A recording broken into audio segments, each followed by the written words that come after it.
Hello my dear friends, you're in the Military Summary channel, and in this video we're going to discuss the most important events that took place during the previous 12 hours. We have lots of very interesting updates, so let's start. And first we're going to talk about the United States of America, because the most important updates are coming exactly from this area.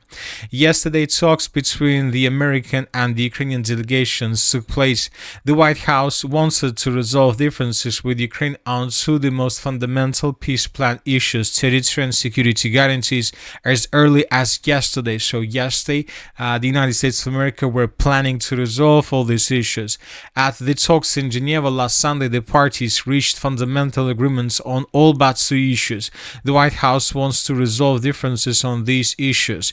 The Ukrainians know what we expect from them. A senior official stated a Ukrainian delegation has begun a meeting with the American side in the United States to discuss steps to achieve a just peace. Of State said the head of the Ukrainian delegation. So once again, talks took place on the territory of Miami, and we have lots of very interesting updates about this. And this is the first footage from the Ukraine-US talks in Miami. Secretary of State Rubio made a statement before the meeting. This isn't just about peace agreements, but about creating a path forward that leaves Ukraine sovereign, independent, and prosperous. As the Secretary of State said, Rubio added that this is about ending the war in a way that creates a mechanism and a path forward. Axios reports that the White House intends to resolve territorial and security guarantees issues today. Furthermore, the sources stated that the United States of America also were talking about the presidential election process. Marco Rubio called the ongoing talks with Ukrainian representatives in Florida productive. A Ukrainian settlement requires long-term security guarantees for Kiev. Even more work is needed in the negotiations on the Ukrainian settlement. Russia must become part of the equation for the Ukrainian settlement. Witkoff will travel to Moscow to achieve this. The sources reported that he will travel to the Russian Federation today, and he is going to have talks with the Russian Federation on the 2nd of December of 2025, right exactly at the anniversary of the 2021 ultimatum that was issued by the Russian Federation almost 4 years ago. We discussed the situation yesterday. The US takes a realistic view of the Ukrainian negotiation process. The Florida talks concerns not only the immediate settlement but also securing Ukraine's future. The Ukrainian side also made a statement regarding talks. We have concluded a difficult but productive negotiation session. We have made tangible progress towards establishing a lasting and just peace. So, as we can see, according to these words, everything is okay. We see that maybe the Ukrainian side and the American side found a way how to resolve issues. But right after the meeting ended, the President of the United States of America made a very interesting statement. He said that Ukraine has some problems, there is corruption going on, there is no deadline for the end of the war in Ukraine. So, these words seems that are completely about different things, but not about the productive negotiations between the Ukraine and the United States of America. Words made by the President of the United States of America means that there is a person in Ukraine who doesn't want a peaceful settlement of the conflict. And most likely he was talking about Zelensky, not just about a person who doesn't want to stop the conflict. He was also talking about corruption. And Zelensky, from his side, of course, didn't had some, let's say, things to do as well. And yesterday, while the Ukrainian delegation had talks with the US delegation, Zelensky had several phone calls with his allies. And first of all, he talked with the NATO Secretary General Rutte. There are important days and much can change, Zelensky said after a conversation with NATO Secretary General Rutte. So Zelensky most likely was asking Rutte a simple question. He was asking whether Ukraine will be able to continue the special military operation, the war with the Russian Federation, without support from the United States of America. And it seems that he received some obligations from the General Rutte and from the NATO countries. So we understand that maybe the United States of America understands currently, or they just recently has started understanding this simple, let's say, simple thing that first of all, for the United States of America, maybe it's better to replace Zelensky if they want to finish the war with the Russian Federation. And the sources are saying that the NABU, the anti-corruption agencies of Ukraine, may threaten Zelensky with criminal cases in attempt to remove him, according to the Ukrainian publication Strana. The position will be vacated for an active speaker who can legitimately sign a peace agreement with the Russian Federation, the publication notes. So it seems that the United States of America may try to remove Zelensky if he doesn't accept demands of the United States of America and if he doesn't accept the demands of the Russian Federation. But you know that Zelensky, according to my opinion and according to opinion of different experts, is not the only problem for the United States of America. Because today we got a very interesting article published by the NBC News. Ukrainian soldiers see Trump plan as capitulation even as they dream of peace. Even if ordered, the Ukrainian armed forces will not leave Donbas. Trump's plan is capitulation, a Ukrainian soldier told NBC News.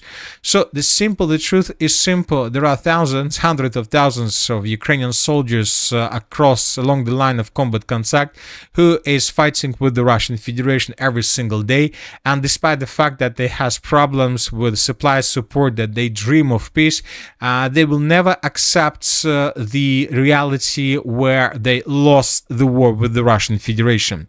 I'm not saying about, let's say, every single soldier in Ukraine, every single, let's say, but obviously there are probably maybe 20, maybe 30, maybe 40, maybe 50, maybe even 100 soldiers who will never accept the capitulation or any peace agreement with the Russian Federation, and they will continue fighting with Russia.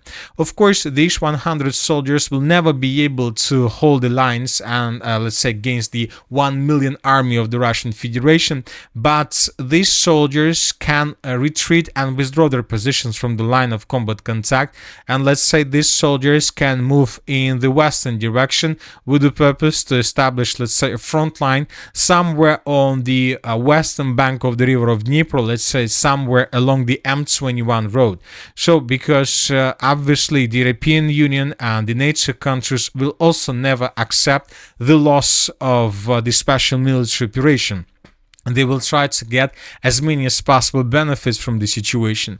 Yes, the NATO countries and the European Union is not able to support Ukraine alone without the support of the United States of America, because Ukrainian army is too big, 1 million of soldiers, and they needed to be paid salaries, and not just them, but people through Ukraine also needed to pay salaries, and the front line is very far from the European borders and from the NATO countries. So that is why, if everything goes according to the US and the Russian scenario, obviously several hundreds of Ukrainian soldiers can retreat from the line of combat contact and to establish another front line, but this time somewhere in the western Ukraine, because the length of the front line in the western Ukraine, let's say along M21 road between the settlements of Vinnytsia, Zhytomyr and Korostyn, would be just 400 kilometers in comparison with the current front line, where the length of the front line is more than 1,000 kilometers,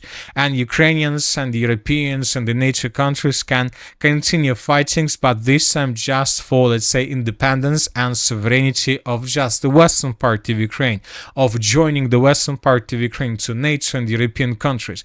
So lots of things, and everything is very complicated. As you can see, we just speculated about this topic, but I'm just trying to tell you that not everything depends on the president of Ukraine, Zelensky. There are lots of things that depends not just on him. So we understand that the conflict might be transferred to something new, but it seems that the conflict will not be finished in coming days. Now let's discuss the situation on the ground, and first let's talk about the Zaporozhye direction, where the Russians continue their offensive operation. During the previous 12 hours, several pro-Russian sources reported that as a result of offensive operation, the Russians managed to finish the encirclement of the northern Stepnogorsk citadel. So this is the situation by the end of the 30th of November, and this is the situation by the beginning of the 1st of December.